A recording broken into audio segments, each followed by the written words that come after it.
Commence primary ignition.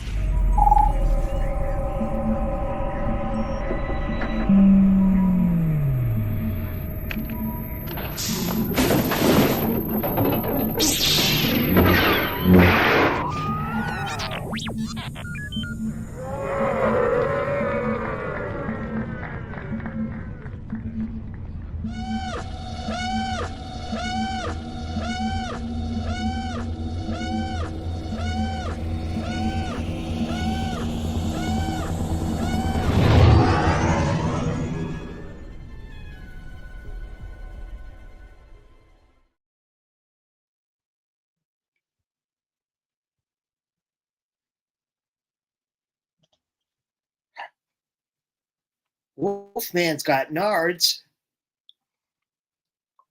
Yes. Creature ate my Twinkie. So, don't eat chicken shit. I hate it when that happens. I know, right? So many great one-liners. Ladies and gentlemen, welcome to another week of the VCN Watch Along. We're very excited to have you tonight on the eve of All Hallows Eve. All Hallows Eve? Yes. Did that become redundant? I don't know. But either way, ladies and gentlemen, we're glad to have you with us tonight. Thank you for joining us. We are going to be joining the seminal favorite of the 1980s. This movie is completely, totally 80s. We're watching Monster Squad, which I am freaking stoked about because it's such a good movie and just reminds me of our childhood. I love it. This was this is classic. I think this was 1987. And if you look at one of the original posters, I don't think I have it in here now, but one of the original posters, it's like, you know who you're gonna call. Like if you got ghosts, you know who you're gonna call. But if they're monsters, it's like, oh yeah, and they're all on the con circuit lately. So the whole are they? Oh yeah. Oh, that's pretty cool. I hadn't heard. Oh yeah, they're doing like the horror scene shows. That's the one right there. You know who to call when you have ghosts, but who do you call when you have monsters? The Monster Squad. Hell yeah. So very, very excited about watching this movie. I have a lot of great memories of watching this as a kid. What? Sherry, for shame. Oh my gracious. What? This movie, like the best I can decide, and other people have not. I had to explain it to Shell a little while ago when I was talking about because I watched this recently, just before we were even talking about this, like in my build up to Halloween. Like we've been watching scary movies every night, and the girls have been like, oh, let's watch all the Screams. And I'm like, please, let's not. But we have been. But right. I watched on my own. I pulled this one up. The best way I could explain it was like Goonies with the Universal monsters. Yeah, I would say that's probably the right way to say it. I mean, if we're looking back at our childhood, when you're looking at Halloween-esque type of movies, obviously this is one of them. Ghostbusters '84 is another, which we watched last week. You know, you could, in '90s, you probably could say like you throw in the Army of Darkness, basically Evil Dead 3, but still, well, yeah, Evil Deads are always good as well. But also just like it's just pure fun. It's like it is completely our childhood, and it makes. Telling you, I enjoyed Ernest Scared Stupid. That was a classic. That was a very good one. I mean, you can go back with those movies, but you can also go back with those movies and make it, look at like you could pick like the top, like you could talk Christmas movies as well. Like there's seminal favorites from our childhood of Christmas movies as well. I mean, one of my favorites, honestly, is there's a movie called Santa Claus, the movie, with Dudley Moore and John Lithgow. Very And good. I have the DVD of that movie, and I watch it every Christmas. Nice. That's on my list up there with something else in the Christmas Vacation and The Holiday, which I absolutely adore. I adore that movie. But Halloween, yes. Yeah, so Halloween, we're very Halloween excited. movies. I mean, there are other ones like in the horror comedy genre that I really enjoy too. Is it doesn't just have to be the scary ones, having the fun ones like this that have some scares but are still fun. Love at First Bite. I mean, that's really a That's a thing. good one. My best friend is a vampire. Have you seen Once Bitten? Yes, Once Bitten. Jim Carrey's first movie. Yes. I love Once Bitten. Teen Wolf, damn it, Teen Wolf. Like that needs to be on the list for next year. We haven't done that one yet. We need to watch that. Let's throw this out there right now. Rocky Horror. Oh. Rocky Horror never to me seems like a Halloween movie. But I will say that the Shadowcasts sell out every Halloween for it. But yeah, I was just used to, like, I would watch Rocky Horror whenever. I worked in a place one time in college that just like 2 or 3 blocks over was a theater that played it every Saturday night, and that's exactly where we were every time. And like the box office got to the point where they knew us, and we just come in, and they sold paper bags full of toast and rice and toilet paper and everything you needed as you walked in the door.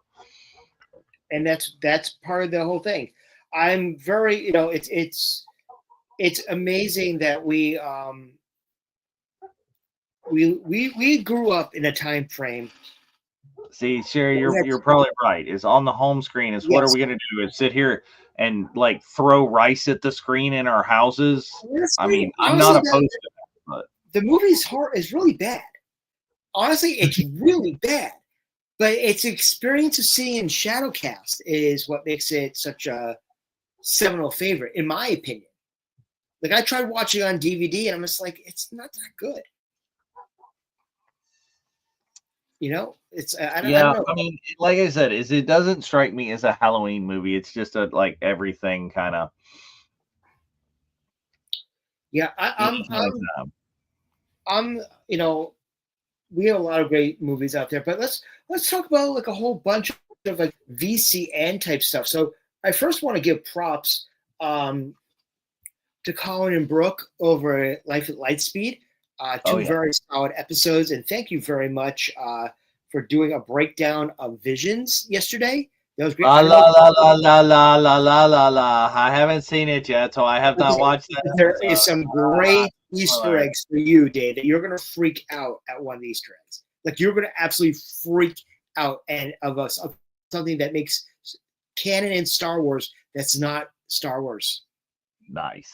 That will be super fun. Yes. I am looking forward to seeing Visions. We will be doing a deep dive on Visions on the Unifying Force. Maybe not this next, like we're not on this week, but even the next week we may not. But at some point we will get there. Awesome. So very, very excited for that. And obviously they had a great episode. But let's give it other props also to the Barneses. They had another phenomenal episode of I Know. It really was so fun. Like, it was still a fun show, and I assist Mark Von Olen in producing that, and Aaron Waldron, who helps with the graphics. So I was putting together their lists. I was like inputting the pictures behind the scenes, so I knew what was coming, and it was still fun.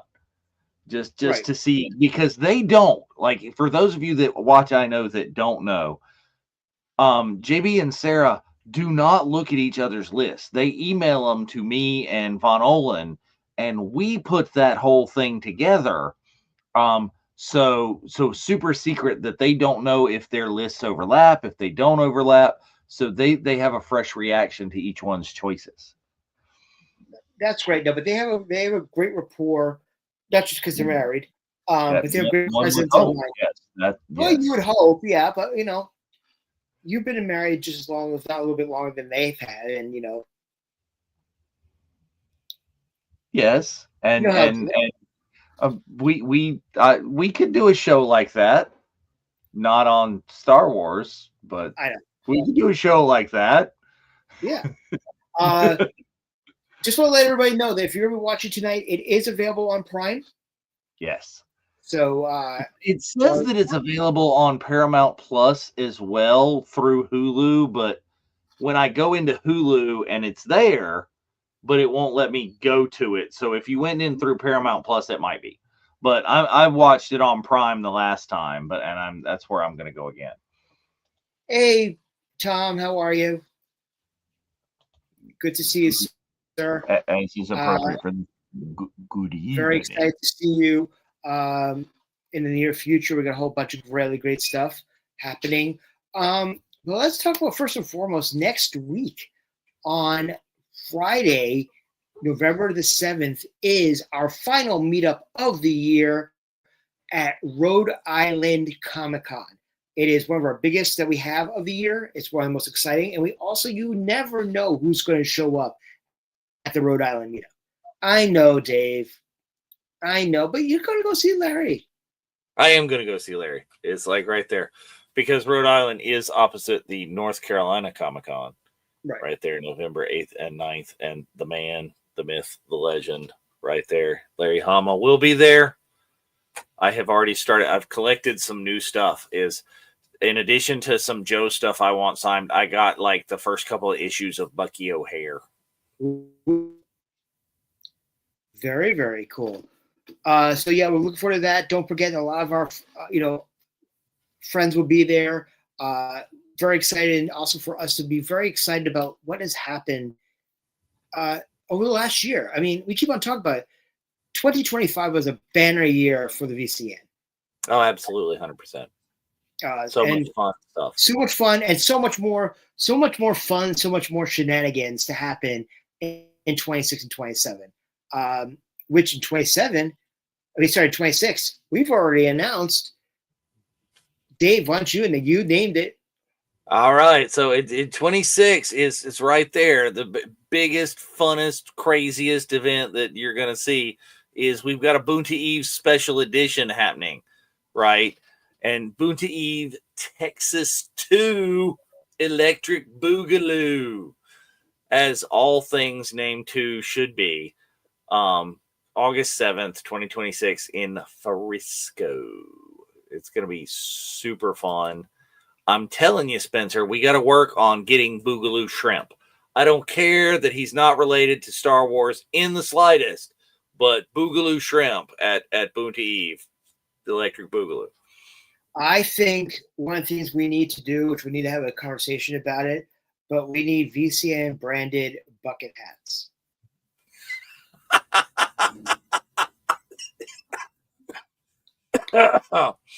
Yes. I think that needs to happen for this event in particular. Absolutely. Even if it's me and Jeff.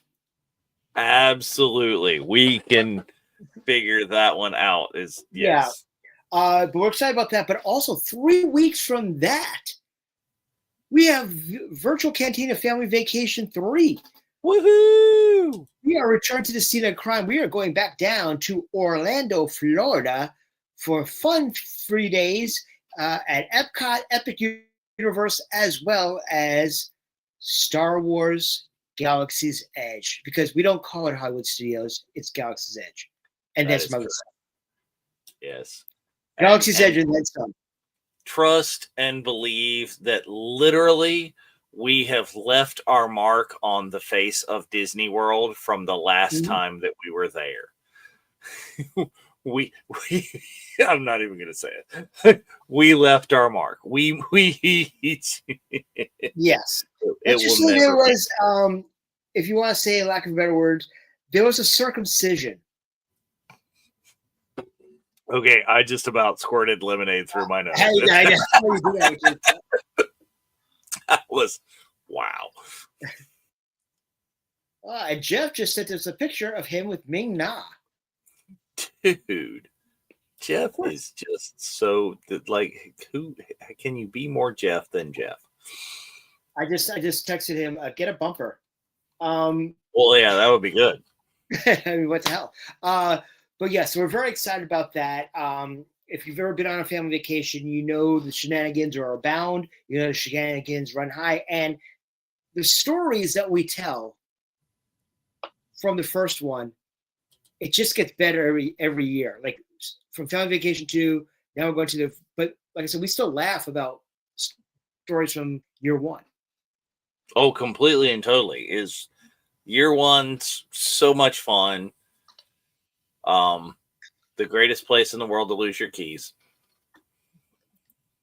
Yes, that's why they call Universal the unhappiest place on earth. Well, see, yes, it's Tom right there. Bucky O'Hare, yes, very much, very reminiscent of Jackson. I'm pretty sure that Jackson came first. I think Bucky was a little bit afterwards. Oh, yes, that's right, Sherry. That was one of the memorable things of that. That was the appearance of the Flat Lord of the Sith himself. The legends that came out of that trip were legendary. Legend, Yes. wait for it, dairy. So what we're very excited about that is just join us for all our events. We got stuff happening. We're already like in deep plans for 2027. You know, we've announced on the page, hey, we know the dates of the Not So is going to be. We know the dates of Buddha 5. We know when we're going to be at Disneyland. Just so people can start to prep. And we have some darn good ideas for guests and people and things and stuff that's going to happen at the places with the things. Oh my gosh. Yeah, we got some weeks ago. If you're a VCN fan and you know what we do, you know never to doubt us. One. Number two is that 9 out of 10 times our harebrained schemes work. I love it when a plan comes together. Yes. Excellent. But also, we try to up our game every single time. We don't rest on our laurels, and we try to think about what is in the best interest of you and what you want to see, and what's going to enhance your experience at a VCN event. Speaking of which, enhancing people's events, shall we tease at least some of those announcements that we have? It depends on which ones you're talking about that I'm really nervous about. The things that people want to see at the poll. Oh, that way. Okay, thank you. Not the. Yeah, you have to understand, people that are watching, is that like Dave, Mark, Jeff, and I, we text each other or talk to each other verbally every single day. So we're talking about many things, even 2 years down the road in conversations. Like Dave and I had a conversation about next year and 2 years on the phone today. So I have to make sure. But yes, Dave, why don't you you can do your thing, you know?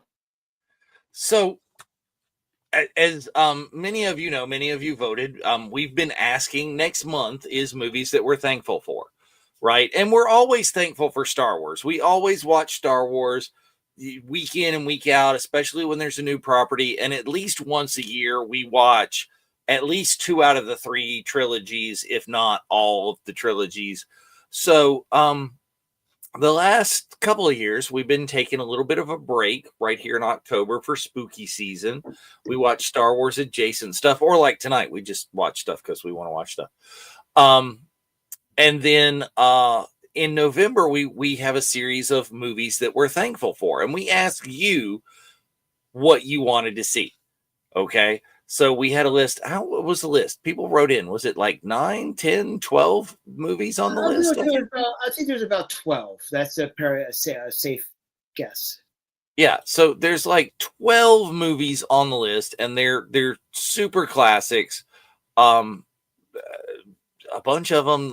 It's like 80s movies. It's 90s movies. It's also it's 70s movies. We love the 70s movies. Mm-hmm. So bunches and bunches. And I'm going to go ahead and tell you what, 2?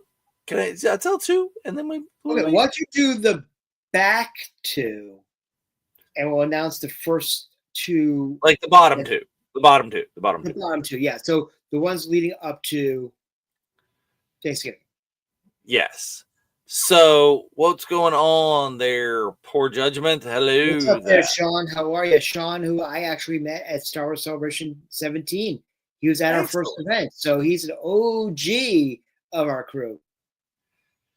So anyway, we're gonna watch, and not necessarily in any particular order, 2 of the movies that we are going to be watching in November, movies that we are thankful for here is I feel the need for Speed. We're not watching Speed. We're not watching Keanu. We are going to be watching Top Gun, the original Top Gun, not that, Miles Teller thingamahomo. No promises, Mr. Notman. No promises. I am thankful for a number of the Star Trek movies, but that is not what we are announcing currently. We will be watching the original. Those numbers are 2, 3, 4, and First Contact.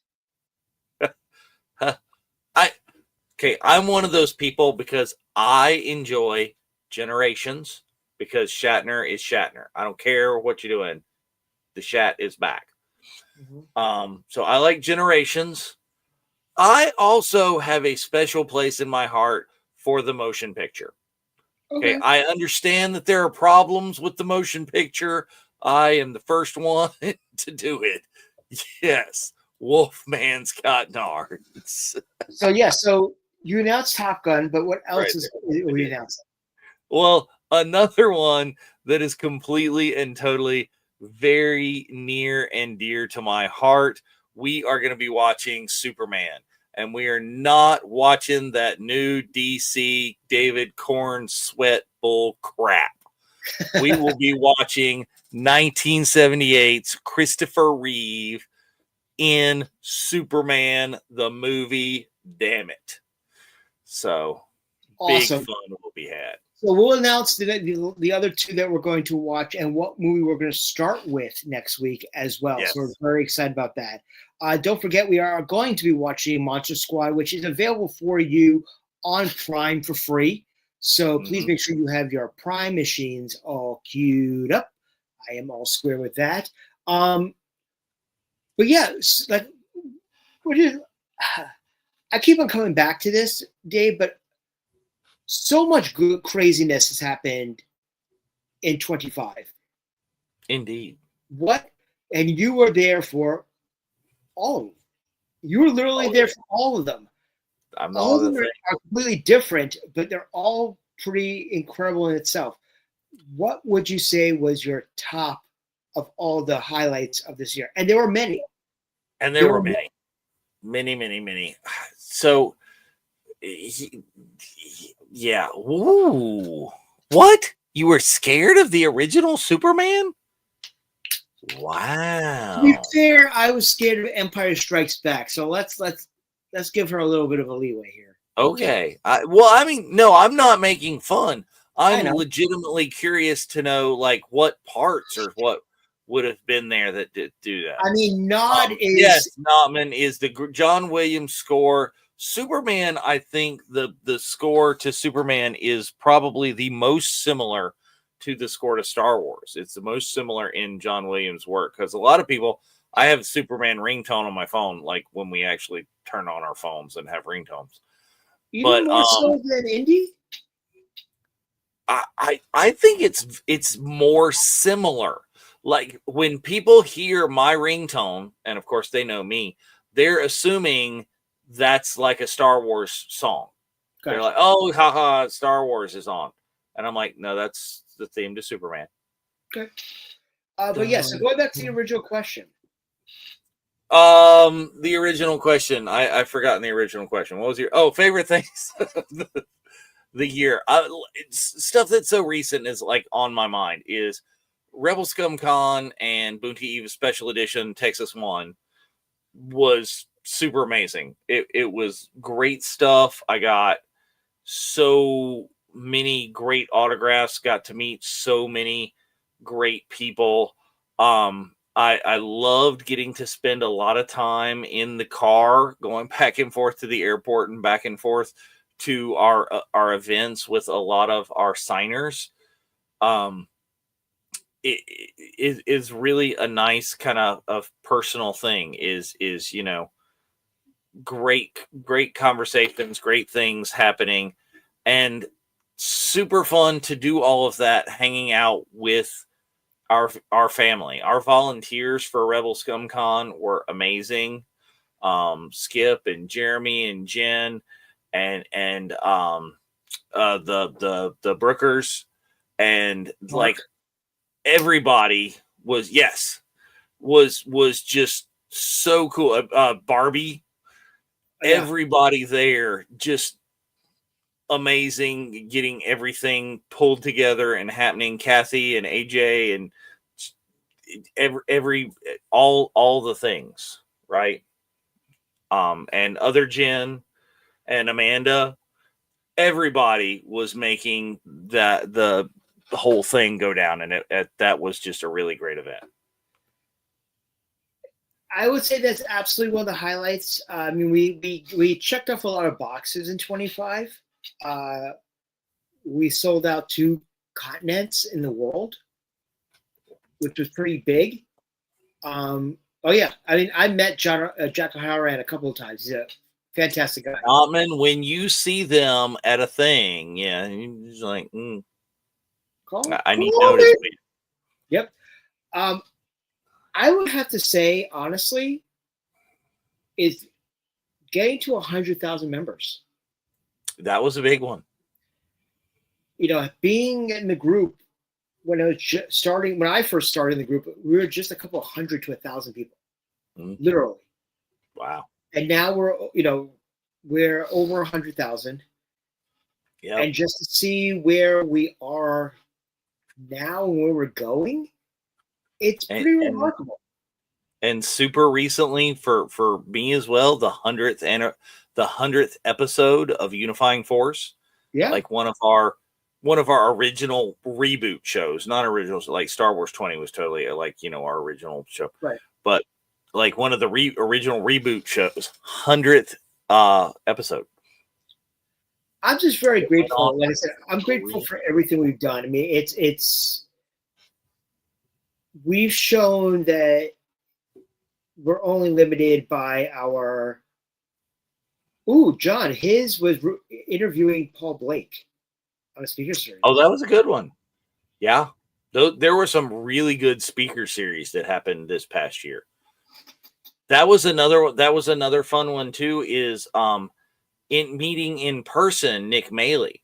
Is I had been with Notman when we did a speaker series with Nick here, but I happened to be on St. Martin this past year at a time, and got to go to Nick's museum and actually meet him in person. That was a super fun one.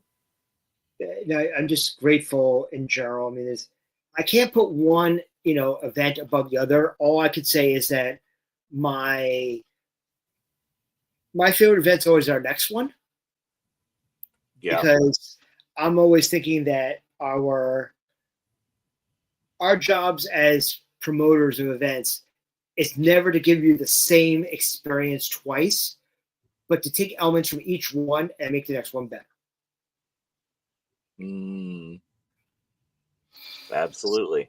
So, very excited about that. But I mean, I can say it right here because it's not going to be on in anything, on paper yet, meaning advertising.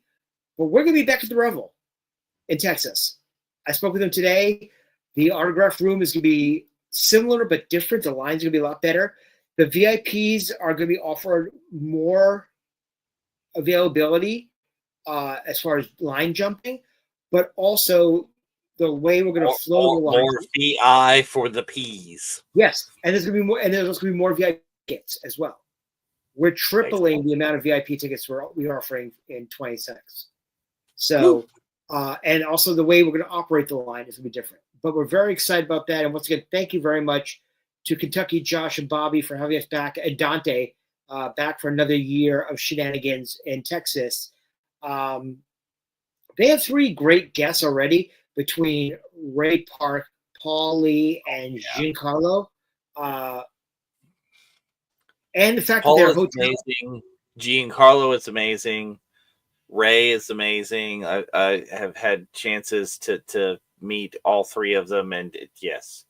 But also, put this way, is that they really didn't announce the blocks for their first hotels, and they sold out the hotel already.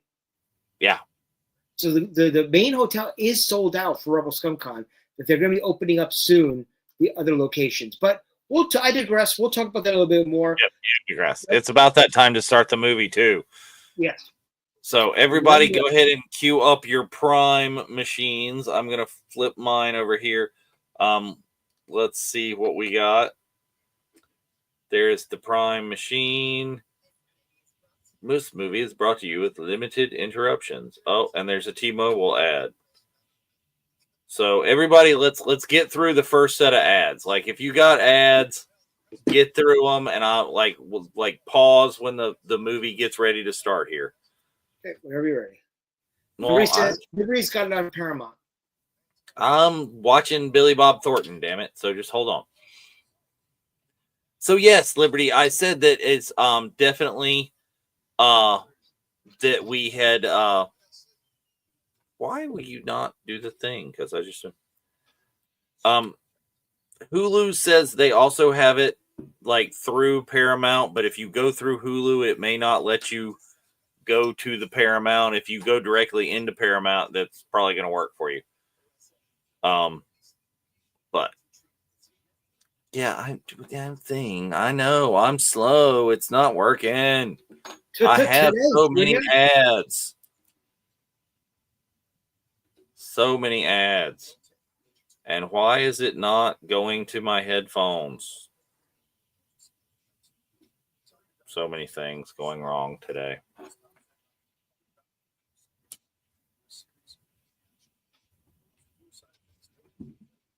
All right. All right, here we go. Ready for it. Countdown starting. Crap, now I have to find that. Sorry, technical. Yeah, go.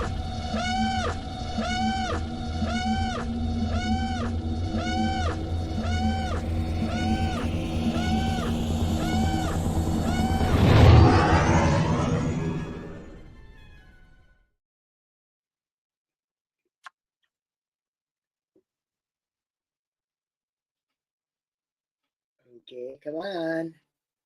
See? Making fun of me. Now you have the issues. Okay, there we go. Taft Entertainment and Keith Barish Productions. Ugh. I love the fact that this has the crawl. Well, yeah, you got to explain all the stuff because there's some like deep, crazy, like lore in itself for this. They blew it. Yeah, that exactly. Eric, the Wolfman didn't get. Well, he did get neutered, kind of. Spoiler alert.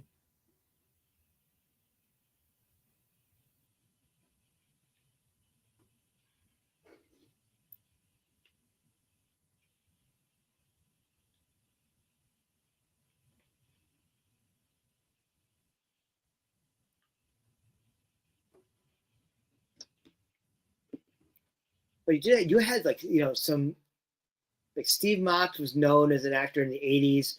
You know, I mean the main like kid antagonist is freaking Jason Hervey. So I think like when I watched this the first time, is this felt very much like it could have been like a Corey's movie. Absolutely.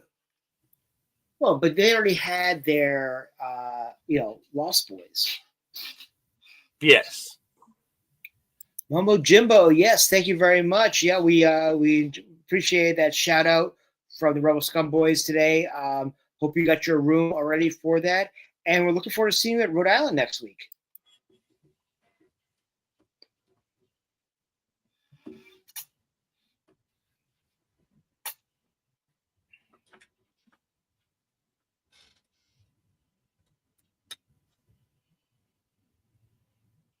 Notman was saying that he can't wait for us to go to Dark Universe on family vacation next year. I am betting that you have been there repeatedly and you know, so we're looking for the Notman tour of it. Pirate. And he's good, and we are so getting reservations to the Beacon Barrel with Notman. Oh, that would be amazing. Yes. We need that.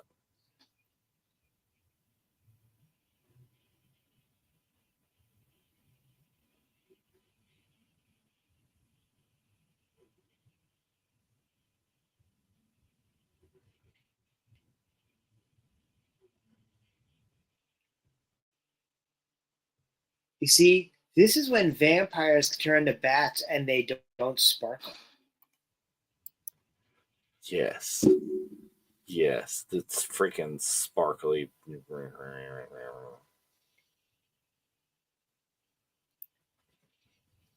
Sparkly emo vampire.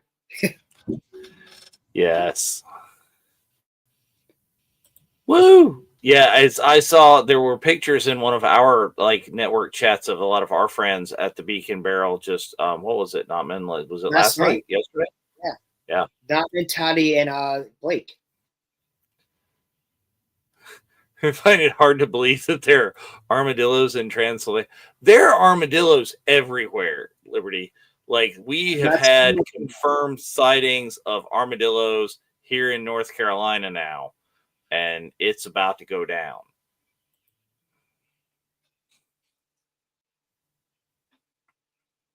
But yeah, this movie started in like a little bit of an unexpected way. Is you're really kind of, it looks like you're getting Bram Stoker's Dracula. Well, it's good though. It's not really good. Delaware yet, but yeah.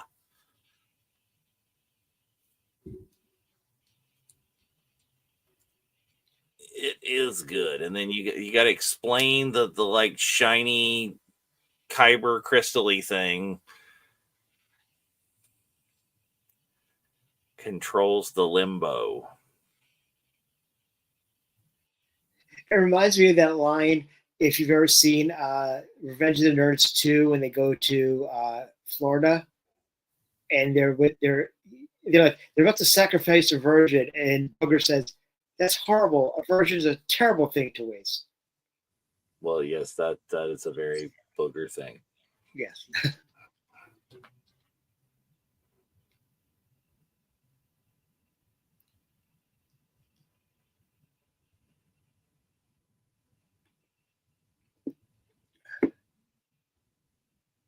We didn't have that high def shit back in the '80s, and the colors are just still so like rich.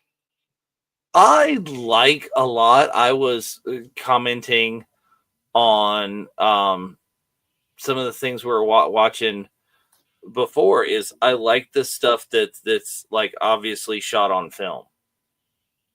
You know? Yeah. We got this vortex.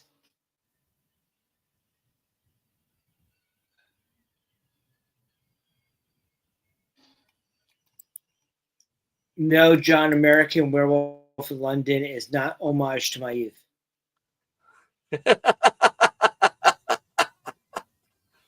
Oh, that's funny.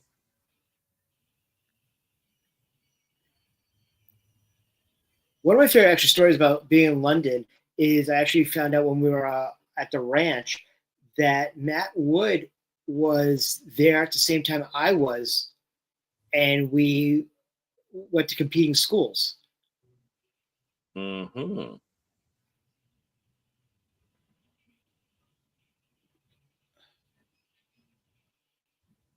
The What? hairstyles, the clothing, so awesome. Well, here you go. Is like if you is on Prime, there's the X-ray behind the scenes deal. Did you know that Dustin Diamond plays a small role as a kid like that was cut from this? So we could have had Screech in this, damn it. Ashley, if we get the movie done, I will watch the Foo Fighters on Prime in 2 hours. But thank you.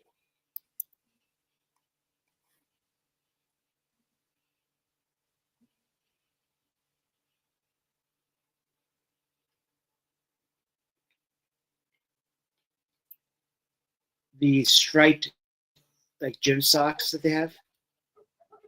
Yeah. Well, yeah. What wait, what are you talking about? You don't still own those? I wear those with boots all the time. No, I actually have ankle socks or compression socks. Nope. See, exactly. They're armadillos in Florida, right there. They let them in to the Disney at night with the army of feral cats. You know, it's the same thing. Speaking of feral cats, here comes Meow Mix. Exactly. Thank you, Ashley. That is Willow and Bonito who are being vocal. It is that like the animals are moving at night now, and they always alert us. They're like, "Hey, look, there's animals. Hey, look, there's animals." It's like, and you never know. Is it like wild animals? Are there like deer cruising through, or have they just not gotten used to living with the horses next door, which they always do? Stop barking at the horses, Willow and Bonito.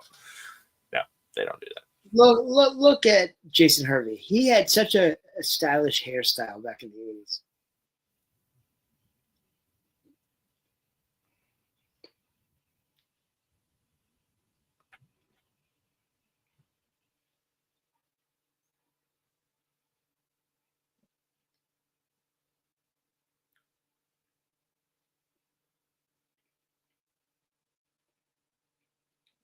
Yeah, it's just like, oh, here we go.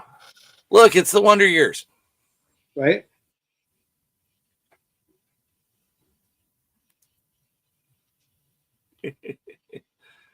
Oh, Wayfarers. So, Horace, you're right.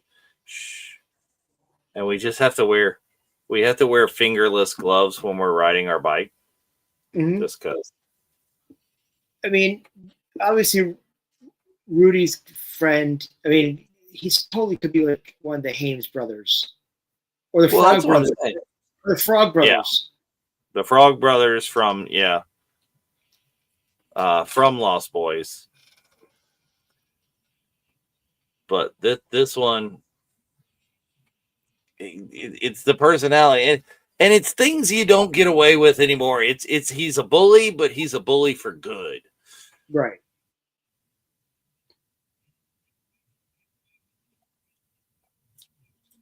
Bite your tongue, young whippersnapper. 80s and style, no. 80s style forever. It's back. I swear to. Actually, it's back and it's gone again, and now 90s style is back. But the whole thing. But the extra wide skateboards. Well, yeah.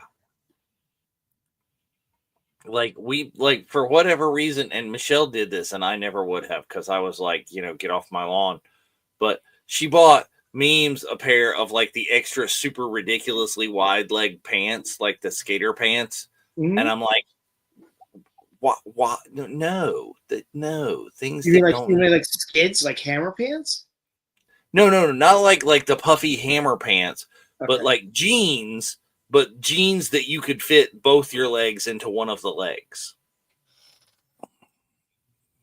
And why does your wife do your shopping?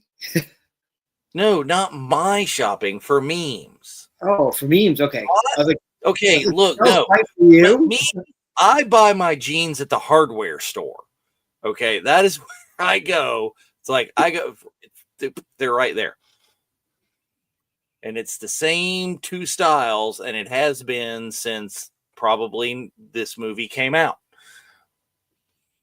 Yeah, see, Ashley is the hipster. She still wears them right there. I don't know what that means. That's a lot of letters. That's like saying 6'7", Ashley. You might as well. I don't know what that means. Oh, come on. Don't get it started with 6'7". Okay, well, you know.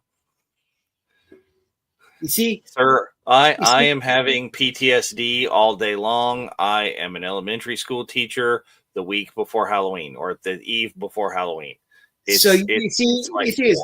kids today, they might say 6'7", but our generation is 69, dudes. That was even like later. Bill and Ted's was 80, like 88. Yeah, it was very late 80s. Exactly, Liberty, right there. 13 MWZs, Wranglers right there, or Levi's 501s. Those are the only choices available to you. Wrangler cowboy cuts or 501s. All there is.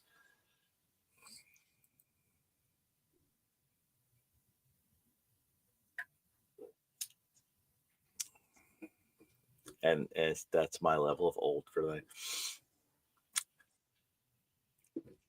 Like this is a really good Dracula.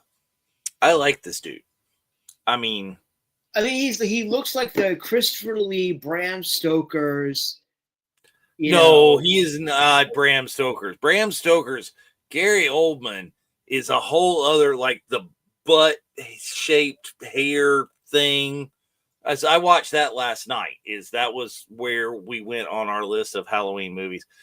That is like Keanu, like that's like Bill and Ted, like playing Jonathan Harker, man. How about that? He throws the thing down and he just floats. Yeah, we all float down here. Ah. Yeah, that's what we do. Liberty says you two the only and 100,000 members that know what the 13. That is probably correct. You think you're skipping that one too? No, Skip would probably not. Okay. Skip wears like the carpenter pants. You know, you got like the pockets for your pliers and stuff on the side. But yep. And would it be an 80s movie without the, the little bitty hints at possible partial nudity? Oh, yes. That's constantly it's like, this is the kind of movie that, like, really, did my parents let me watch this? Did they have any idea what I was watching? I don't know. We see, that's what we talked about. Is like our parents, we were the streetlight kids, It's like we go out all day, they wouldn't care where we were, as long as we were back before sundown. Like, that would be amazing. Yeah, and it's of course you got a treehouse, which I always wanted. Yeah, it's like the treehouse deer stand. I'm making up for it in my adulthood. Yeah.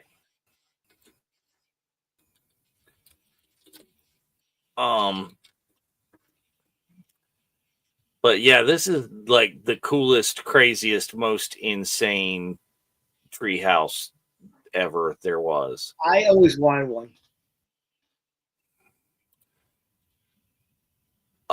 Yeah, it's like I started and at one point like made my own, which means I stole a ladder and put it in the woods and got a hammer and some nails and made an extremely sketchy platform.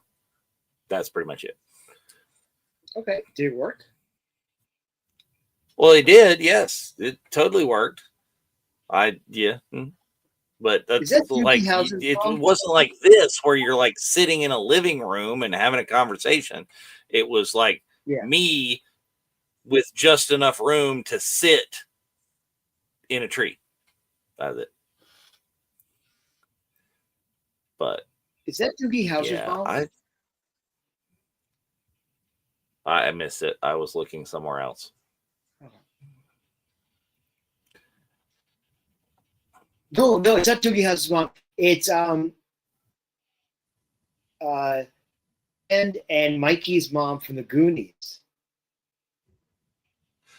Oh, okay. Yeah. So, yeah, I don't think this was a thing. Like, this is listed as I'm on the IMDb's now. This is listed as a PG-13. We didn't have PG-13 in 1987. We didn't. Like this would have been a PG movie, right? I think I don't think there was. I am going to look that up. Yeah. I don't think PG-13 actually became a thing till the 90s. Oh, no, it says it. July 1st, 1984, and it was for Temple of Doom and Gremlins. Gremlins was PG. Oh. And the first, actually, and they said the first, but it was most notable, but the first one was actually Red Dawn. Oh, that makes sense. Completely, that's a good movie. That's a movie that we got to add to a list somewhere sometime. I like the original, not that bullshit North Korea thing about the second one. No. What do you mean they lied about Gremlins? Gremlins is a wholesome family Christmas movie. I don't know what you're talking about. Just like Die Hard. Yes, just like Die Hard.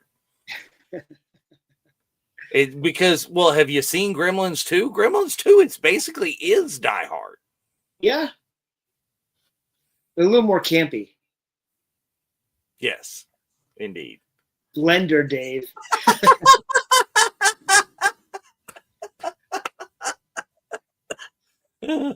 That's good, wholesome family fun, was what that was. Yes. And Lethal Weapon. These are my people in the chat right there. Yes. These are my people. That's it. Those are what it is. Where's Rosalita? See, it's the same. It really is. Is this looks like the same like police station set from First Blood? Like every police station thing. Yeah. Yes. The original Hallmark movies. Where's Skip? We need him. Sin agua y comida. Yeah. Sexual y Señor Walsh. All I remember about that entire exchange was cucarachas. 2 semanas no agua, eso no comida. Oh, that's. But like I said, is this not like Goonies but with Universal monsters? Oh yeah.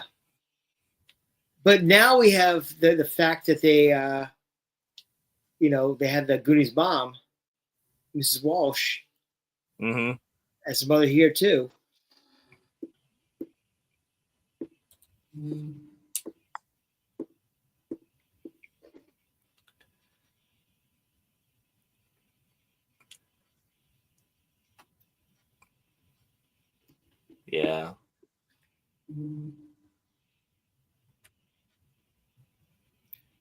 Christmas at Biltmore. I don't need to watch it. We lived it last year. Biltmore Family Chris. Oh, if that is on, that's where Skip is. Yes. Like, see, that's why he is not here. He is there. He's on the hall. Yeah, exactly. We thought it at the exact same time, Ashley. That's where Skip is. Mm-hmm. He is gone and down that rabbit hole. It's like the last scene of Pee-wee's Big Adventure. Don't you want to watch the movie? I don't have to watch it. I lived it.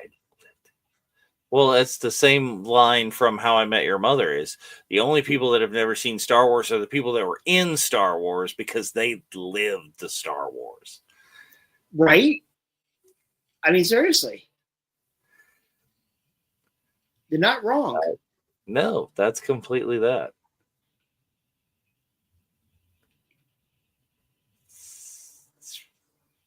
Okay, if you're watching the drive-through, you don't have a transistor radio. He does. There's a radio right next to him. Okay, good. Yeah, there's a little transistor boombox that's like right next to him getting the sound. Yeah. Of course. Look at the cardboard. Like, I know we still get this for quarter pounders and Big Macs and stuff, but the branding for BK. Yeah. It's you got nobody did product placement like 80s movies. Nobody. Right.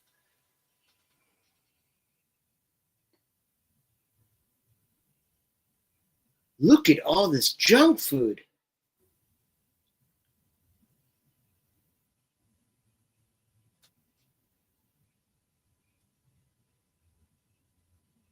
Actually, I think that cop was, besides John Candy, the other Wally World security guard in the scene in Vacation.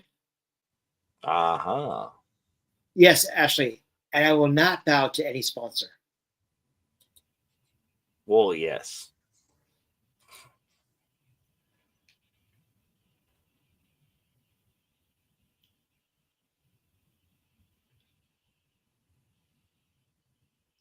It's funny how the Beastman kind of looks like I said the werewolf kind of looks like Beastman from Master of the Universe. A little bit. Another great 80s movie. Completely. That's the t-shirt you're wearing, isn't it? Like the cartoon one? Wearing the animated. Yes. Yes. I am so looking forward to that. Waiting for I'm nervous because I'm such a big fan of Frank Langella, Dolph Lundgren. Yes. You know, Courtney Cox. Yeah, absolutely. That really is a very underrated movie, in my opinion. Is other than like once you accept the wacky premise that they had to come to Earth and you go with it. Yeah. Still not a bad movie. Look at this. Oh yeah, she's the psychiatrist from that's always on Mel Gibson's case. Yes, she's Die Hard, and she's all Robert the things. His wife. There you go. It's like she was the '80s mom, but most '80s movies had James Tolkien in it, in one way or another. Yeah, I'm nervous about that. Actually, I'm nervous about Leto as Skeletor because it's been done. Frank Langella was amazing. It's also there's a whole other thing of the animated voice. There's a lot to live up to, and then the new animated voice is Mark Hamill. Right. Okay. And so it's like, yeah. And I heard that he was very good in Tron Ares. I really heard that worked. But it still makes me nervous.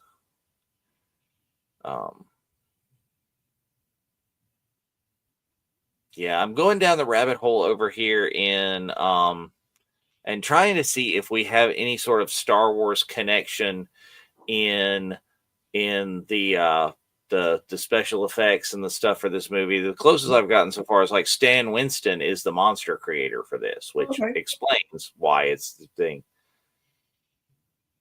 So yes, Jared's trying to be Mark Hamill again because Joker, Skeletor. It's not, you're not far from wrong. I mean, it's there.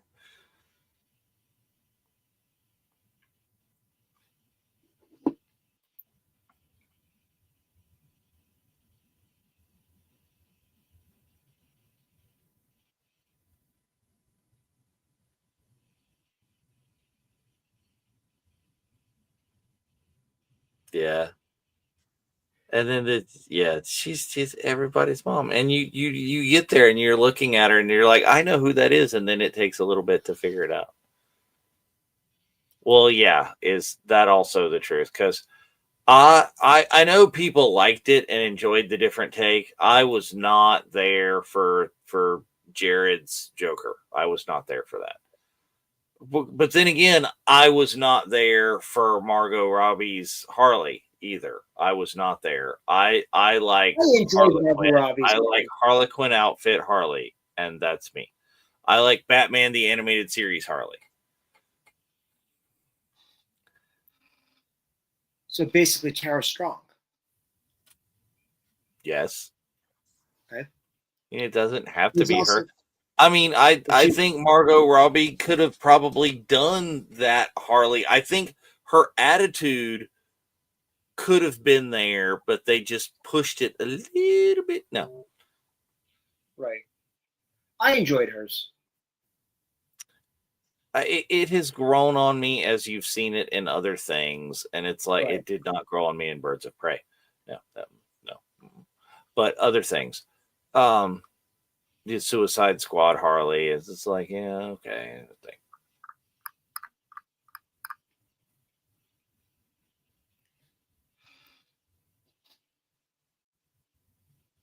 Yeah. Uh-oh, it's Dracula. The monster in my closet. It's not Dracula, is it? It's the mummy is in his closet, isn't it? Mummy came in my house. Yeah, it's that. It's the mummy. Yeah.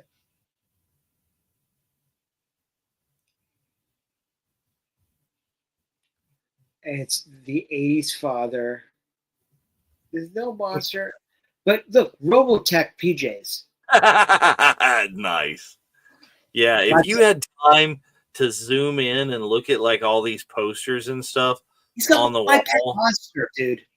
That would be amazing. Yeah, there is a My Pet Monster sitting there, and the little clown. We all had that clown. I don't even know what it was anymore, but it was there. Everybody. Robotech was the first RPG game that I ever played, like tabletop. So I think the first RPG that I played, we were down the rabbit hole, okay? Because I played Star Wars, but we didn't like the rules for Star Wars, so we were playing the Star Wars RPG, but with the TMNT rules.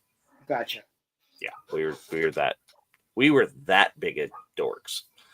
It's like, no, I don't like these rules. I have to roll the D20 and the thing and the stuff, and TMNT rules convert it.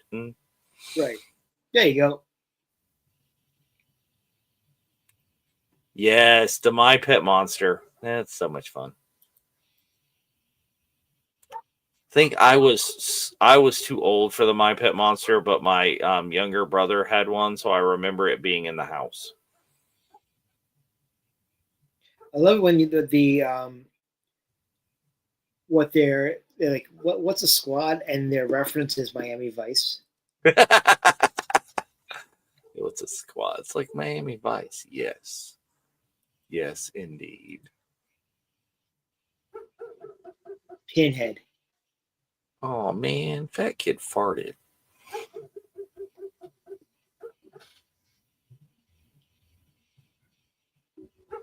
Mommy came to my house.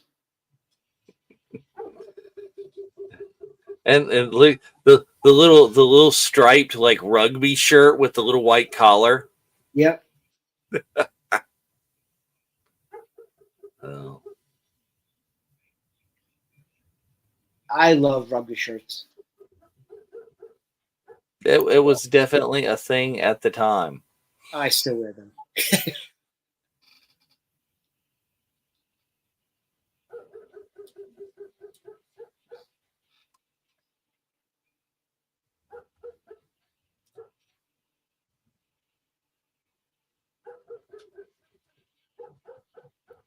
Woof, woof, woof. Woof, woof, woof, woof, woof.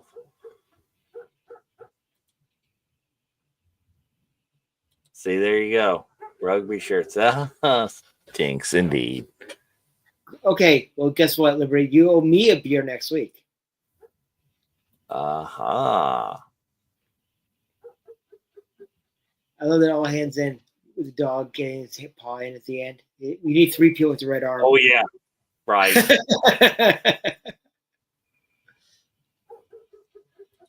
That's always the. That is a cute dog.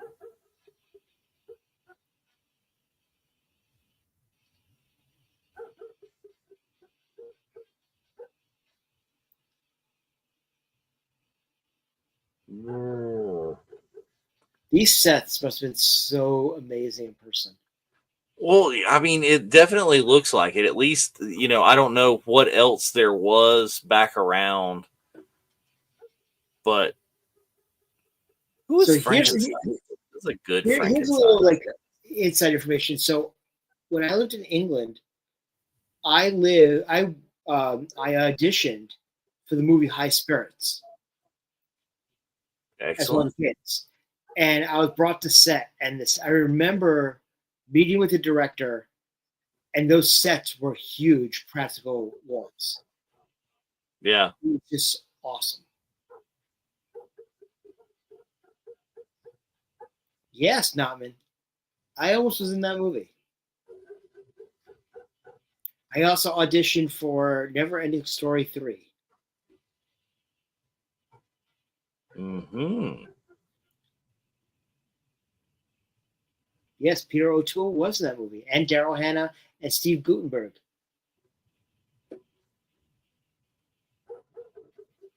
Steve Guttenberg was in every movie at that point. I know. Everyone. I'd have to say my favorite Steve Guttenberg movie, honestly, I would say it was probably Cocoon. Not 3 Men and a Baby?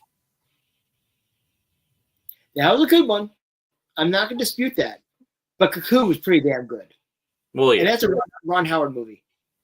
Mm.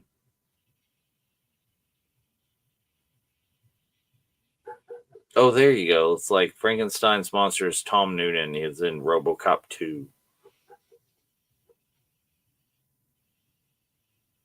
Scary German guy. Yes, the some of the really artsy camera stuff where it's like at the angle and he's bringing up the knife. Right. Oh, Wait, do you want more pie? yes.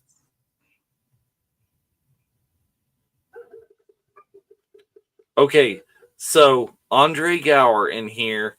There's a 2018 movie that's listed that he's known for called Wolfman's Got Nards. Is there a documentary for this movie? Yes, Is there that is. There's a and I documentary. know what I'm doing as soon as we get off the air here.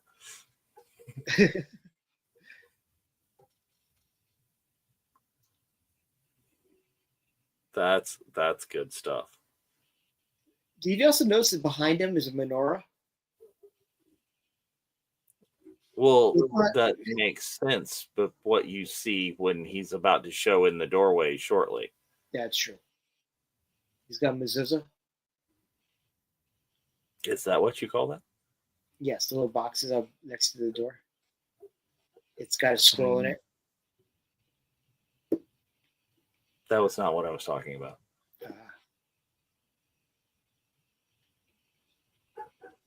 But look at those Pepsi cans.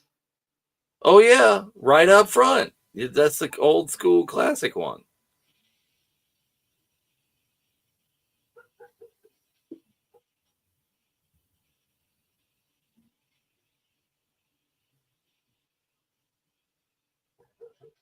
Oh. So Horace, fat kid, there was also in. That's where I've seen him. Was in Quantum Leap, Okay. Small Wonder, and Punky Brewster. Interesting. Yeah. So if you're going to Rhode Island next week, who's going to go meet Soleil Moon Frye? I did not get the chance to meet, but Soleil Moon Frye was at GalaxyCon Raleigh. That is the tiniest human being. Like just the like Mary Lou Retton little like Right. Energizer bunny, like small package, but just like woo. She aged. I thought she looked just like Punky. She's still Right. Punky. She's always good, Punky. But like I said, is I didn't actually meet her and talk to her. So I love the fact that in Punky Brewster you had Lieutenant Commandant Lussard. George Gaines was her father. oh yeah.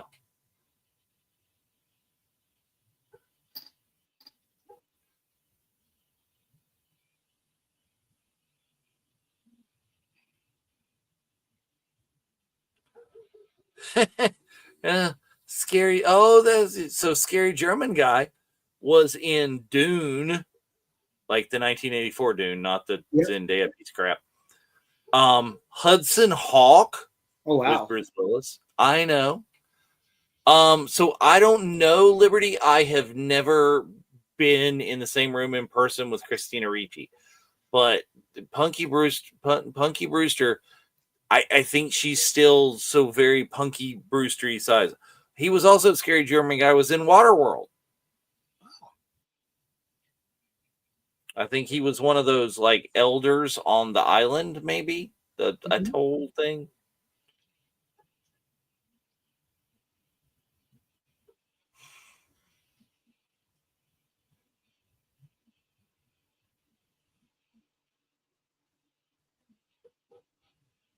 Uh-huh. And I don't know who he was, but Tom Woodruff Jr., the creature from the Black Lagoon, was in Starship Troopers. Nice. He should have been in that. You could also meet at Rhode Island Comic Con next week. Aha.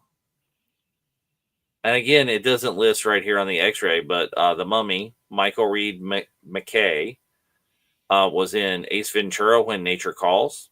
Okay. X2, X-Men United, Batman and Robin.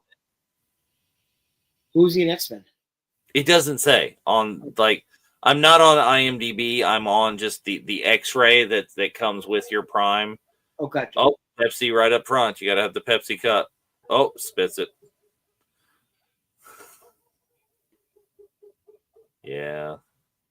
And then you get like the classic people is Van Helsing there, Jack Willem from Jason and the Argonauts, Lawrence of Arabia, Patton, Clash of the Titans. That's your classic actor. That's your Sir Alec Guinness for this movie.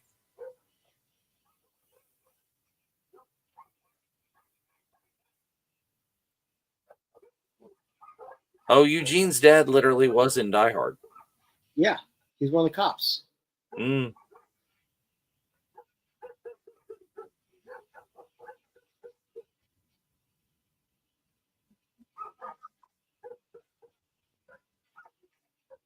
Here we go. Yeah.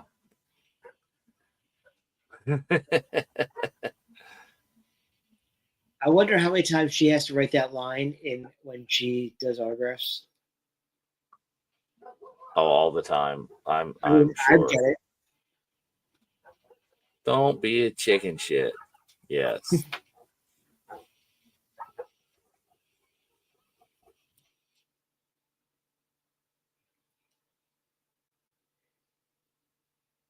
She's not as cute, but she looks kind of like Scooby's daughter.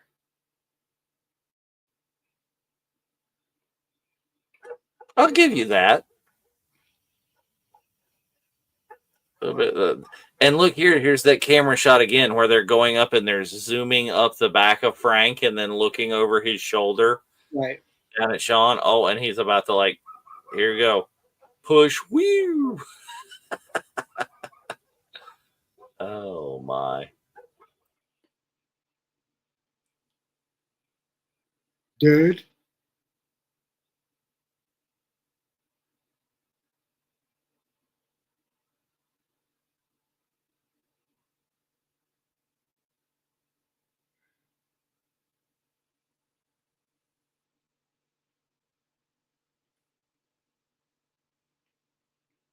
Oh, yeah, I think I was on mute for that. I mean, like look at this treehouse. It's like it's bigger than a lot of New York apartments. Right.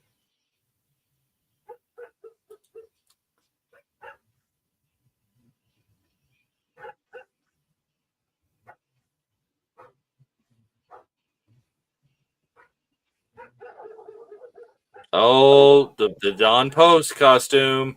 Yep. When I saw those boxes at a Don Post when I was I had to send you pictures. I knew that you appreciated those.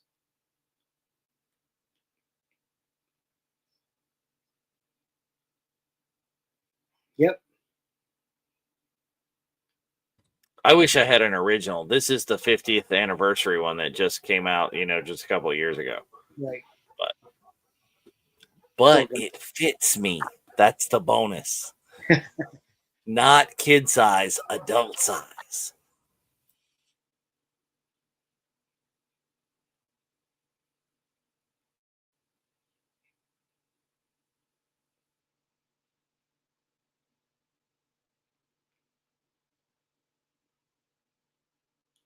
That's okay. You're just walking down the street with Frankenstein's monster.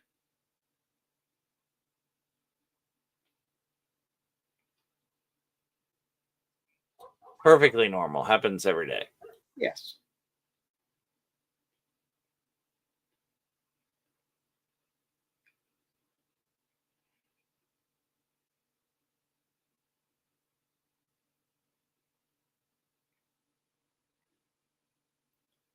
I remember I went to an event with my parents, and I was probably about 7 or 8, and it was like a benefit or something for my grandparents, and we had to get spruced up in red tuxedos and everything. And I remembered I wanted to have a red Okay, bow are we just going to gloss over the fact that did you say rented tuxedos or did you say red tuxedos? both. I actually asked for a red bow tie because I wanted my tuxedo to look like Dracula. No, good enough. That works.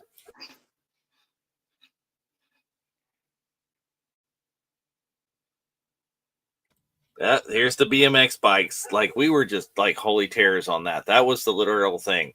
Is I had like a Huffy Stu Thompson, and we would drive that thing all over anywhere and everywhere, just disappear. I would never let my children do some of the shit that I did.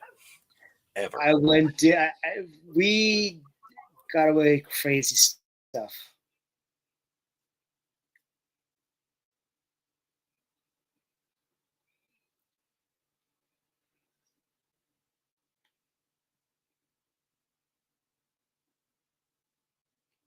Yeah, exactly. Huffy made the Stu Thompson.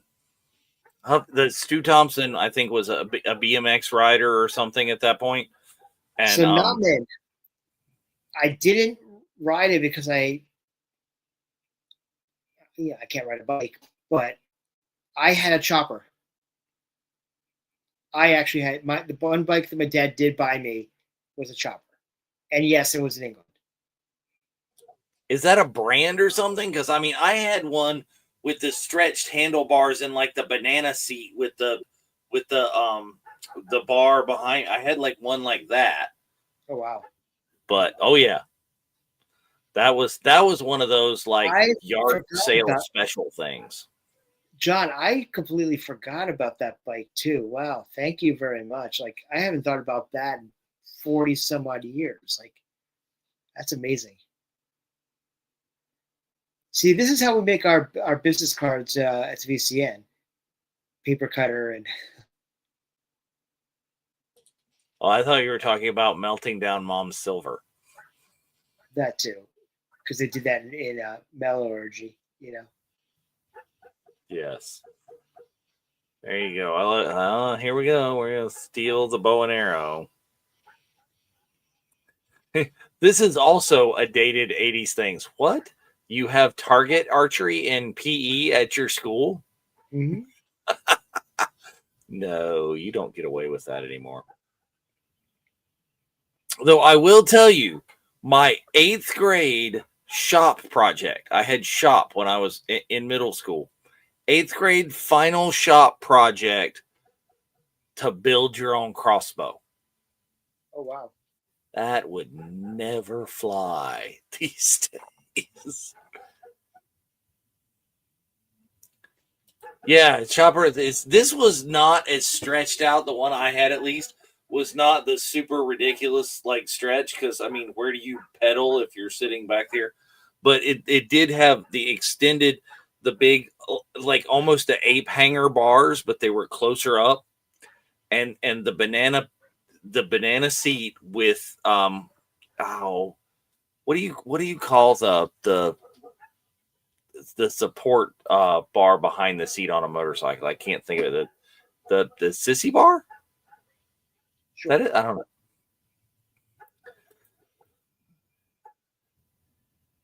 Schwinn. I had a Schwinn bike too. I had lots of bikes because they were all pieces of crap. But I had a Schwinn that I bought off my buddy John for like $20, and it was like craziness. You need to go for a snack.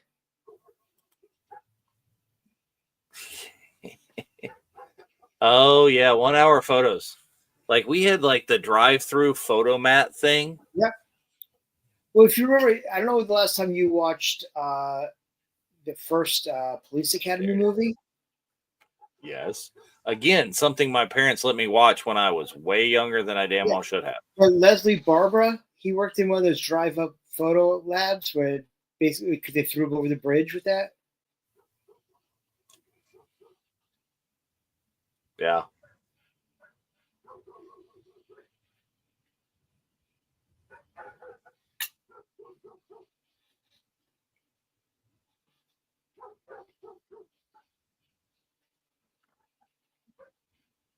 A phone booth sighting. Well, and the fact that they're all using like landlines with like cords, the actual look, they're all using the phone icon.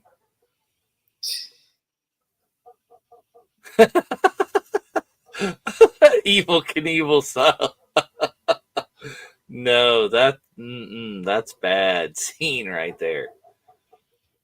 The phone cords that you would talk with your friends at night and you'd wrap yourself in it, and then your mom would be like, when you hang up the phone, your mom's like, "Oh, I need you to straighten out the cord because it's all like this."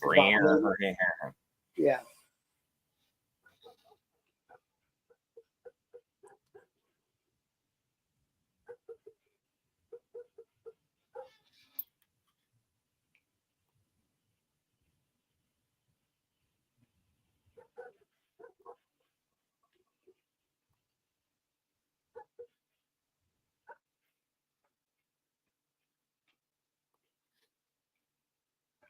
Oh, nope.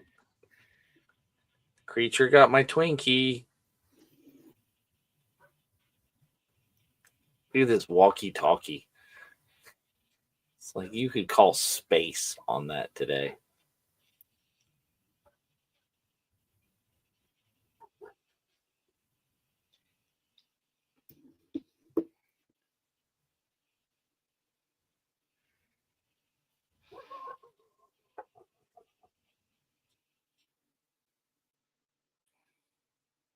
All right, so who is the sister here in this? Who is this actress? Who plays Phoebe? No, the large teen. Oh, I don't know.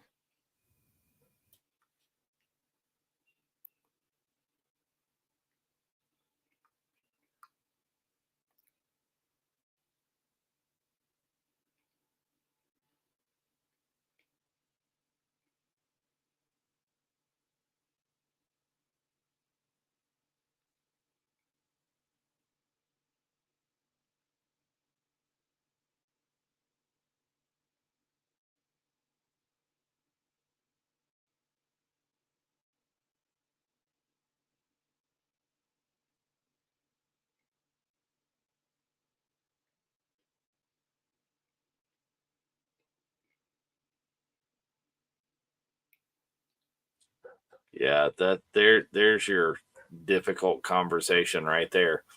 Right? To the extent to which you may have, or have not.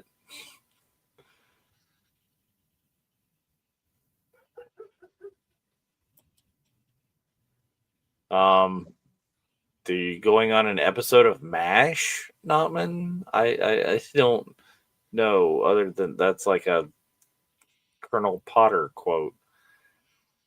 Yes, to the extent you have been dorked. It's just like, oh. I think that's the least of the worries, is that term. Well, yes. All right, I'm trying to go down the rabbit hole in the IMDb and see.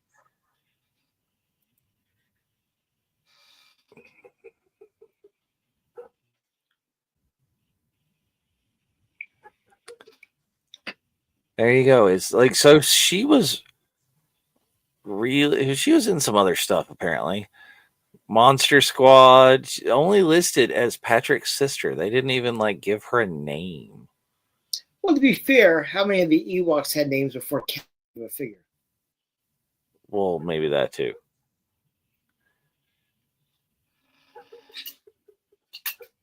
Jaws. Yeah, okay. Not too far from the car. In the yard, but yeah. In Amity, they say yard. Yard. No, but he's talking like my wife. You said that. I did not. And if she please. ever sees this, not me. Negative. Mm-mm. No, my wife has a wicked Boston accent. All right, let's see. So she was in all sorts of stuff. In Mr. Belvedere, you remember that? Mr. Belvedere. 21 Jump Street. ABC After School Specials. An episode of The New Gidget. After these Charles in Charge. Okay. After these messages, we'll be right back. Jeff Goldblum in Earth Girls Are Easy. And don't forget, that movie also had Jim Carrey. Indeed. Yes, that's one of the shaved aliens. And Gina Davis. Damon Wayans. Yes.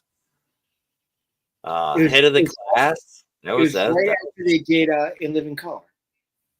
Mm-hmm. Oh, she was in Doogie Howser, one episode of Doogie Howser. Okay. 22 episodes of General Hospital. Whoa. Yeah. She had a career. I mean, she was in several episodes of The Fresh Prince. Okay. Yeah. But apparently basically stopped acting in There we go. Oh, here it is. Here's the scene. This is nope, it's the witches. Gotta run from the witches. Wolfman's got nards. Oh, there's Dracula. Oh, there he is. Yes, Denise Richards at well, there's a whole Starship Troopers reunion, isn't there? Dina Meyer, Christopher Van. Notman's going to get an autograph from Wild Things. Of course he is. But yes, Wolfman's got nards. That's the most quotable line of this entire movie, and anybody who hasn't even seen, you don't even know anything other than that.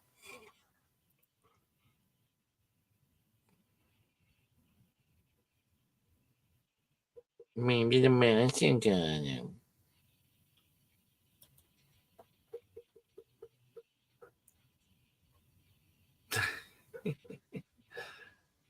Oh. So here's one of your, like, if we were doing an episode of the Unifying Force right now, here's your what if. The whole second part of this movie, the climax of this movie, if they'd left the crystal alone in the chamber surrounded by the crucifixes, Dracula wouldn't have it, wouldn't get it, trapped in there.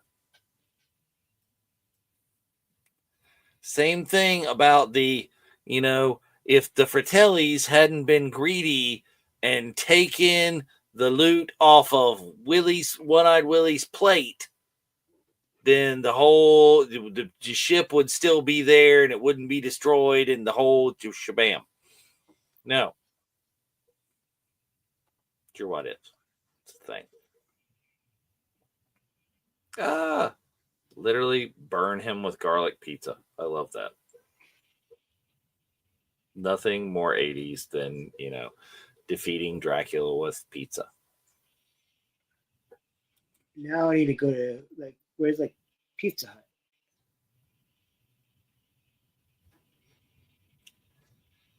Yeah, I don't know about Denise Richard and meeting some pirates, because if you've seen the Charlie Sheen documentary, some crazy mess went down. I haven't watched that yet. I'll probably watch it tomorrow night. I need to watch the John Candy doc. Oh, the John Candy doc, you do. It's amazing and heartfelt and warm. The Charlie Sheen one makes you feel like you need to go take a shower. Is it that shit crazy? It's Charlie freaking Sheen. That's right. Who actually right now is has an autographed book that he's putting out. Like, his book is out and they're, you can get it autographed already. No. Belgian soccer player named Dooku. The question is, he's young enough, I would imagine, if he's a professional soccer player, that was he named after Count Dooku? Because he could be at this point.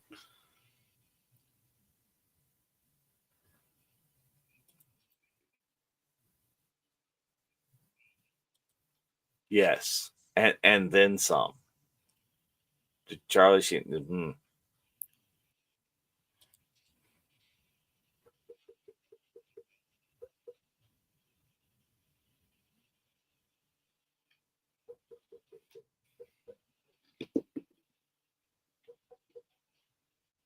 You are correct, Naman. The candy bio is incredible. That is just good stuff. This is my fun like death scene, like character kill of this. The hitting the arrow on the tree and unraveling the mummy. Right. That's your creative one right there. And like driving the Jeep like you're getting away from the T-Rex in Jurassic Park there. I don't know, is that a Jeep or is that like a Volkswagen thing?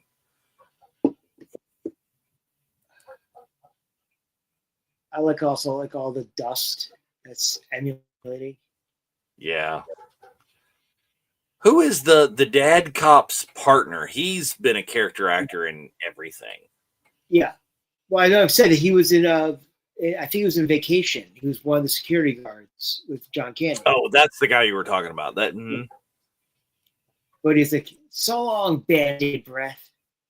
Some of the disses back in the day. Oh, yeah.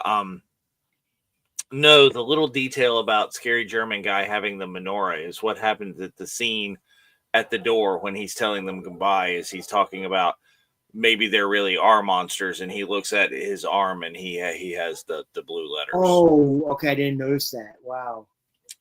Yeah. He's talking about there really being monsters, and he has the tattoo on the wrist.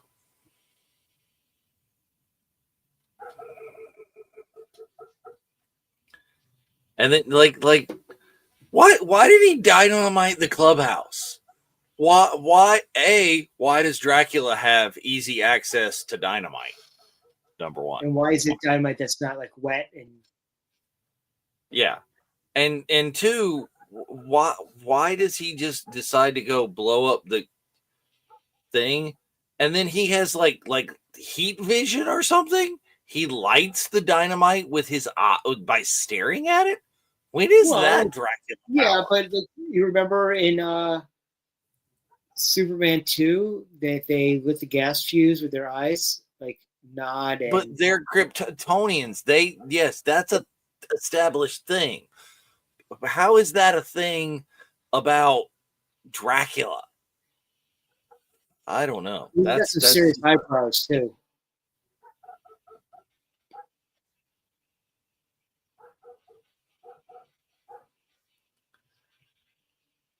Oh yeah, that was a good shot right there. Is let's do the instead of doing the visual effect of him turning is let's do it in shadow form. Also, this is very similar to is that Murtaugh's house? It's just blowing up the cop car on the lawn. I know, Troy. That's what I'm sad about. That is one of the coolest tree houses ever. What if the father says, "I'm too old for this shit"? That would be perfect. That would be perfect.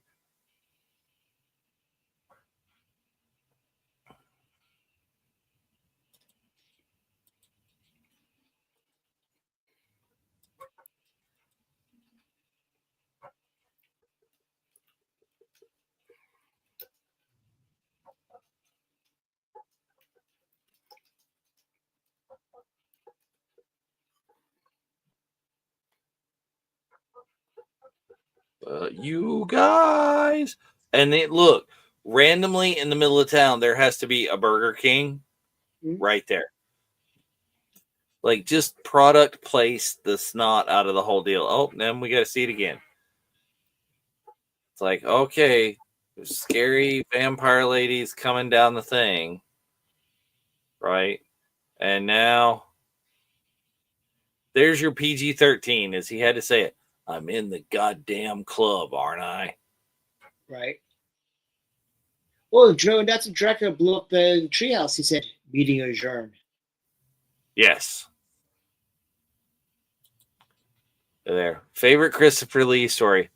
Bit into a victim's neck, and the teeth he was wearing for the scene remained attached to the victim. Yes. I recently saw somewhere is that there was a set of Christopher Lee's vampire teeth in a museum, and it's the teeth, and it's just attached to a wire frame that goes around his regular teeth. But in the top, there's a little I don't know what it's made of, but there's a little compartment volume something where he can squeeze it with his tongue and it makes the blood come out of the teeth. Ugh. Yeah. That was an option, as that was mentioned as something that we could have watched right now on the eve of the spooky eve. Is there are a couple of, I think it's the haunting of Dracula or the haunted something. There's a couple of movies with several Star Wars alums in it. You've got Grand Moff Tarkin and Count Dooku in the same movie. Right. They did a couple of those Dracula monster movies. This is the whole, yeah. Oh, let's throw them into some shoes. What are those? Are those Adidas? Well, I don't know. Yes, they are Adidas. Exactly. The stripes. Throw them into an entire wall of Adidas's.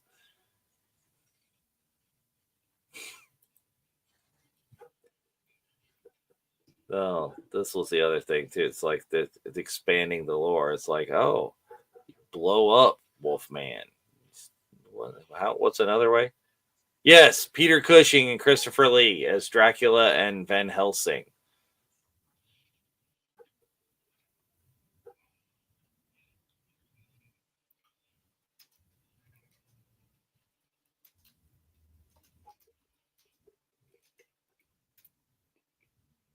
But then the little creepy, like this, the Wolfman, that's the star makeup of this movie right there. Yeah. Is I think the creature is underused. The mummy's pretty standard mummy. Like I said, Dracula is a dude in some white grease paint. But but Wolfman, I mean, this is some serious prosthetics and stuff. And then when you see the blown open just the head and chest, and then it's moving around, that's your good stuff right there.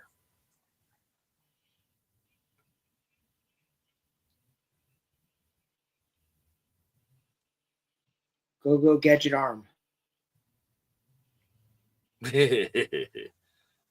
Yeah. Boom, boom, boom.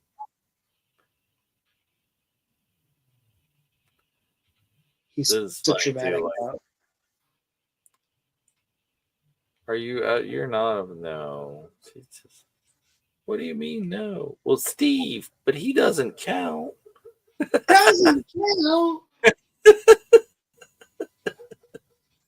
Yes. I love this. The excess of deputies that are just going after the going after the Wolfman and just getting thrown around everywhere. Right. Also, you would never write here is the kid is the hero by putting the silver bullet in, and no. I did not know that Proust did horror. And Clockwork Orange, I did not know that. I knew that he was like, what was it, the Green Cross man, or was it that the Crossing Guard superhero? And we'll talk about when we do watch Superman that he was the trainer for Christopher Reeve. Yep. When Christopher Reeve needed to bulk up to become a convincing Superman with none of that padding and shit. No. Where did he go? David Prowse. Darth Vader made Superman Superman. Green Cross Code Man. There you go. Is she a version? Is she a version? This is also fun. This is like Chunk saving the day. Right. It's like Super Chunk. But Captain Chunk. Captain Chunk, get the hell out of here.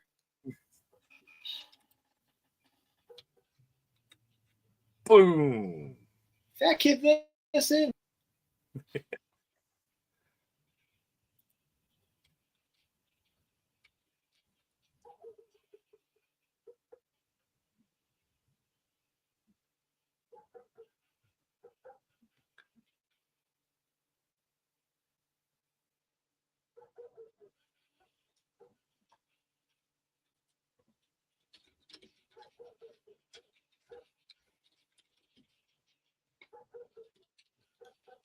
The Bears jersey. Who? Wearing a Bears? I missed that. Jason Hervey's wearing a Bears 84. So we had it's Red Ribbon Week, so it's all dress up to support mental health and issues and things today in our schools. So it was your favorite team attire day. Mm-hmm. So we had my team attire was the test of are you old? Apparently, you wore a William the Refrigerator Perry jersey that he has in the figure. I was just guessing because I know you. Right, I did. I wore the Bears number 72 Perry jersey, and everybody like that I work with and all they're just like, what is that? Is that the Patriots? No, it's not the Patriots, because the Bears jerseys at that point in the 80s, they didn't need to say Bears on them. Right. Everybody knew, right? So there's it doesn't say the but I get stopped by parents in car rider line, and he may or may not have had a fully white beard and whatnot, and it's just like probably it's like, The fridge, man. Yes, it's the fridge. Because I'm not here for all the bustle. I'm just here doing the Super Bowl shuffle. You remember that? I'm just telling you, if you are a cool enough football player or a cool enough wrestler to have your own G.I. Joe figure, you're my person. Give me the amulet, you bitch. Like, wow. That's going to scar a little kid. Yes. Well, the fact that he's like... Bogus. Bogus.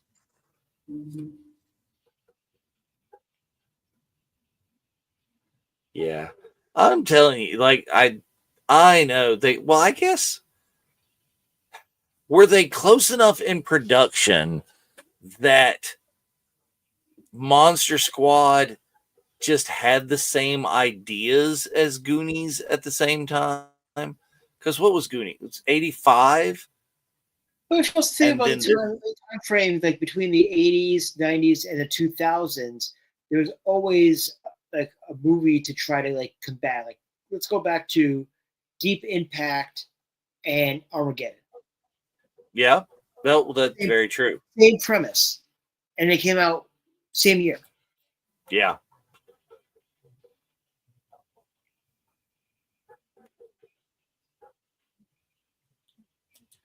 There you go.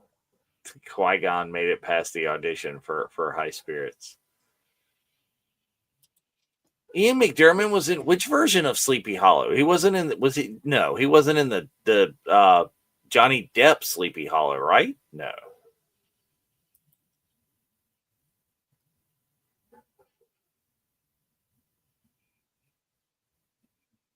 Van Helsing comes to save the day. Would have been great if it was Hugh Jackman, but that movie was horrible.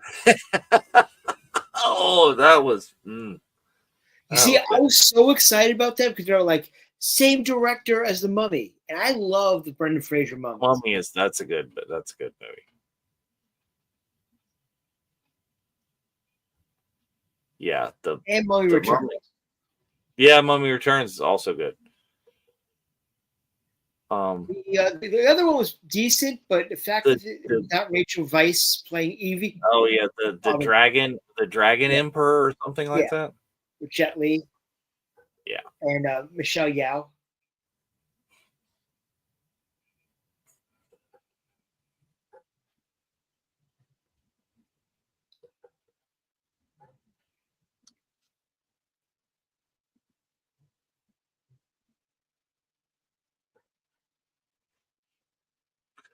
So sad. She threw scraps to the mummy. And then this is I love this ending that's coming up. Oh, yeah. I also had no idea that Anthony Daniels was in Evil Dead. The first one with Bruce Campbell? I hadn't seen that in a while. But literally, I had no idea that Ian McDiarmid was in because that's on downstairs, or it was when I came up here. Yeah, Shell was watching Sleepy Hollow, and here we go. This is the same army guy that's in War Games, isn't it? Before I talk about that. A kid sends a letter with a crayon, and the freaking army arrives. Well, it said there are monsters, and he said, "Dear Army guides, come on." Okay. Maybe it's not. Maybe it just looks like him. I don't know. Who are you? That's not Dabney Coleman. The Zero. No, it's not Dabney Coleman. It is Dabney Coleman in War Games, isn't it? But it's the same mustache. Yeah. We're the Monster Squad. And look at that big old, what is that, Adidas jacket on there? Uh-huh. Yeah. Or starter. Yeah. Oh, there you go. Once Bitten is the suggestion to come up here.